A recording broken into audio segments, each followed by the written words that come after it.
आत्मा की खोज, अनंत शक्ति, आनंद और शांति, ईश्वरीय भक्ति के लिए जुड़े रहें हमारे चैनल से। आपका अपना चैनल गुरु अशोक तिवारी, लाइक और सब्सक्राइब करना ना भूलें। धन्यवाद। जय माता की, जय परशुराम। श्री गणेशाय नमः।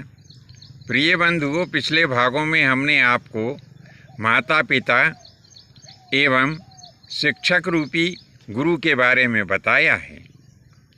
अब हम एक गुरु और भी होते हैं, उनके बारे में हम आपको बता रहे हैं, जिन्हें पुरोहित कहा जाता है।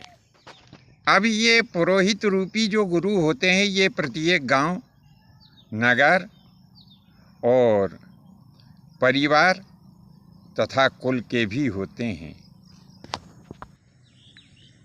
अब हमें यह समझना होगा कि आखिर ये पुरोहित होते कौन हैं और इनका हमारे ग्राम, नगर, पौर या परिवार तथा खानदान से क्या संबंध है।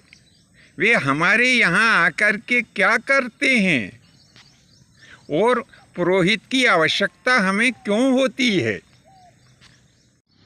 तो इन सब बातों को समझने के लिए कृपया हमारा यह भाग आप पूर्ण रूप से देखें।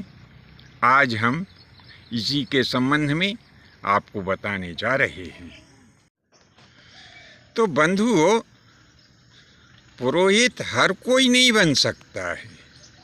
पुरोहित बनने के लिए विशेष योग्यताओं की आवश्यकता होती है। अब पुरोहित बनने के लिए कौन कौन सी योग्यताएं व्यक्ति में होना चाहिए।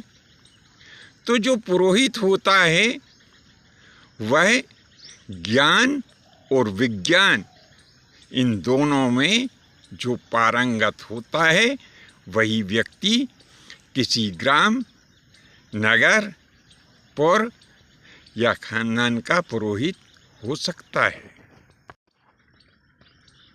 जिसमें देवताओं के आवाहन की क्षमता हो। इसके अतिरिक्त यदि किसी पुरोहित में ये सभी गुण पूर्ण रूप से विद्यमान भले ही ना हो, परंतु इनका कुछ अंश तो उसमें फिर भी होना ही चाहिए। तो जिस व्यक्ति में इन सब गुणों का कुछ कुछ अंश शेष रह गया है, वे ही व्यक्ति पुरोहित बनने के अधिकारी हैं। पुरोहित कोई जाति नहीं होती है। पुरोहित एक पदवी होती है और यह पदवी उसे ही प्राप्त होती है जिसमें जो हमने पहले गुण बताए हैं, यह गुण या तो पूर्ण रूप से उस व्यक्ति में विद्यमान होते हैं, और यदि पूर्ण रूप से विद्यमान नहीं भी होते हैं तो क्योंकि वर्तमान में कलयुग चल रहा है, तो भी इन गुणों का शेष अंश उसमें होना बहुत ही जरूरी है। अब जब कोई व्यक्ति किसी गांव, नगर, शहर, परिवार या कुल का पुरोहित बन जाता है, तो वह उन सब के लिए क्या करता है। इसका सीधा शाब्दिक अर्थ व्याकरण में ऐसा बताया गया है कि पुरो धन हित। अब इसमें जो पुरो शब्द है, यह पुरो शब्द नगर, ग्राम अथवा पुर का प्रतीक है, और हित यानी भलाई करने वाला।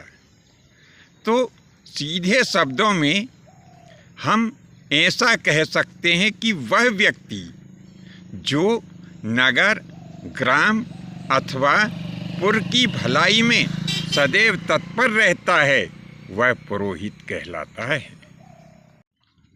यह हमारे पुरोहित महोदय हमारे यहाँ आकर के सभी 16 संस्कारों के साथ अन्य और जो शेष हमारे गांव, परिवार तथा नगर में जो धार्मिक कार्य होते हैं उन्हें सविधि संपन्न कराते हैं।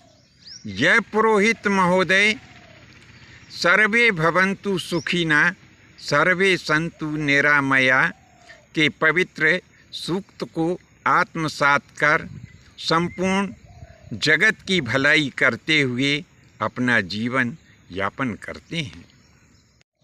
पुरोहित महोदय हमारे यहाँ आकर धार्मिक कार्य करके और हमारे सामाजिक संस्कार करके हमें ईश्वर से जोड़े रखते हैं, जिससे हमारी उन्नति, प्रगति और मोक्ष का मार्ग संभव होता है।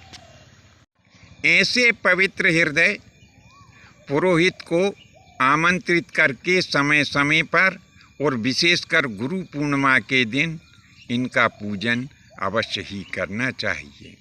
यदि हमारी बात आपको तर्कसंगत सही लगती हो तो कृपया अपने इष्ट मित्रों में प्रेषित करें।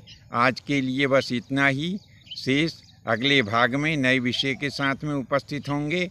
आज्ञा दीजिए। धन्यवाद। जय माता की, जय परशुराम जी की।